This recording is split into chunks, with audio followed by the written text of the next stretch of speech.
మదనపల్లి ప్రభుత్వ ఫైల్ దగ్ధం కేసుపై ఏపీ శాసనమండలిలో హాట్ చర్చ జరిగింది. ఈ కేసులో మాజీ మంత్రి పెద్దిరెడ్డి పేరు ప్రస్తావించడంతో అభ్యంతరం తెలిపారు వైసీపీ ఎమ్మెల్సీ బొత్స.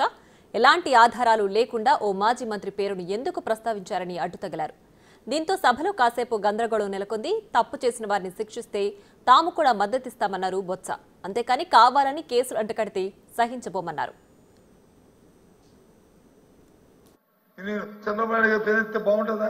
ఆ ధర్మ ఆయన వచ్చి చిత్తూరు జిల్లా దోచాడు ధర్మ అని మాట్లాడితే ఆయన కూడా మాజీ ముఖ్యమంత్రి. సందర్భాన్ని బట్టి మీ ప్రభుత్వంగా నిజంగా మీ చేతనైన ప్రభుత్వం అయితే మీరు ఎంక్వైరీ చేయండి. ఎవరు తప్పు చేస్తే తప్పు శిక్షించండి. మీ వద్దలేదే వేశారు కదా ఎంక్వైరీ, శిక్షించండి.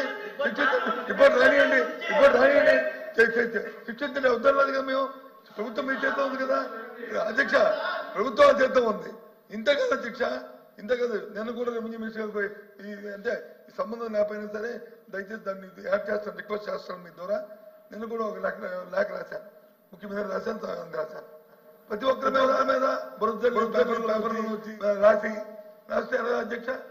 అదే ఆ ధర్మం కాదు అధ్యక్ష. అది ఎంక్వైరీ చేయండి. చేసిన తర్వాత తప్పులు జరిగితే ఆ తప్పులు శిక్షించండి, తప్పు కాదు. మేము అందరూ రెడీగా ఉన్నాం. ఎవరైనా సరే, ఏ ప్రభుత్వం అయినా సరే, ప్రభుత్వం అనేది కంటిన్యూ ప్రాసెస్. ఫిర్యాదులు వచ్చాయి కాబట్టే మాజీ మంత్రి పెద్దిరెడ్డి పేరు ప్రస్తావించామన్నారు మంత్రి అనగాని సత్యప్రసాద్. తప్పు చేసిన ఏ ఒక్కరిని కూటమి ప్రభుత్వం వదలదని హెచ్చరించారు. 500 పై చిలుకు కేవలం అక్కడ మాజీ మంత్రి పెద్దిరెడ్డి రామచంద్రారెడ్డి గారి మీద రావడం అంటే జరిగింది అధ్యక్ష. చెప్తున్నా అధ్యక్ష ఈ యొక్క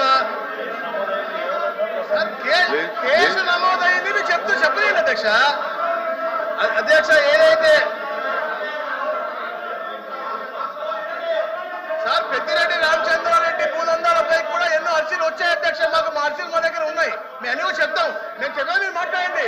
పెద్దిరెడ్డి రామచంద్రారెడ్డి పేరుతో వచ్చింది అధ్యక్ష.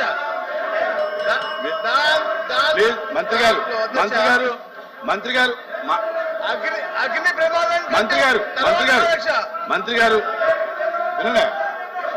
వినండి. మంత్రి గారు దయచేసి పేర్లు లేకోకుండా మాట్లాడండి. పేర్లు మనుషులు లేకుండా మాట్లాడండి. కూర్చోండి. దయచేసి పేర్లు లేకుండా మీరు ఇంకో రంగు కూడా చెప్పొచ్చు. మాజీ మంత్రుల మీద వచ్చినాయని చెప్పొచ్చు. పేరు మెన్షన్ చేయక్కల.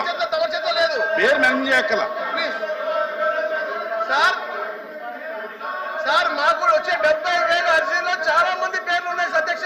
చాలా మంది పేర్లు ఉన్నాయి. దాంట్లో మదనపల్లి ఏరియాలో ఆయన పేర్లు ఎక్కువ ఉన్నాయని చెప్పాను. నేను వచ్చి అర్జీ కూడా చెప్పాను. ఆయన దొంగతనం చేశారా చేయలేదని సీఎం నిర్ధారిస్తుంది. నేను చెప్పలేదు అధ్యక్ష. అది అర్జీలు వచ్చిందని చెప్పాను నేను. ఎమ్మెల్సీ బొత్స వ్యాఖ్యలకు కౌంటర్ ఇచ్చారు మంత్రి అచ్చెన్నాయుడు. ఫైల్ దగ్ధం కేసులో నిందితులకు ఖచ్చితంగా శిక్షలు పడతాయని అన్నారు. పేరు మీద ఇచ్చారని చెప్పి ఆ రిపోర్ట్ చదువుతుంటే గందరగోళం. ఆయనే చేశాడని కానీ లేదా ఆయన మొత్తం తగలబెట్టాడని కానీ మేము చెప్తే ఆ పేరు ఎందుకు చెప్తున్నట్టు అర్థం ఉంది. మా స్పెషల్ చీఫ్ సెక్రటరీ గారు అక్కడికి వెళ్ళి కూర్చుంటే 5 రోజులు లక్షల మంది 1000 మంది వచ్చి కంప్లైంట్స్ ఇస్తే అందులో వినండి అధ్యక్ష, 1000 మంది 100 మంది కంప్లైంట్స్ ఇస్తే అందులో ఫలానా XYZ అని ఆ పేరు చదివితే దానికి గందరగోళం చేయడం మంచి విధానం కాదు. మేము ఏ పేరు చెప్పలేదు. ఈ రోజు ఈ విషయం మీద CID వాళ్ళు ఎంక్వైరీ చేస్తున్నారు. మీరు నేను సభ దాచిపెట్టినా దాగదది. ఈ రోజు కాకపోయినా రేపైనా బయట పడుతుంది. కాబట్టి మీరు ఎవరూ ఆందోళన చెందవలసిన అవసరం లేదు. తప్పు చేయని వాడి మీద ఈ ప్రభుత్వం ఏమీ చెయ్యదు. తప్పు చేస్తే మాత్రం విడిచిపెట్టే ప్రశ్నే లేదని మీ ద్వారా సమర్థించాలి.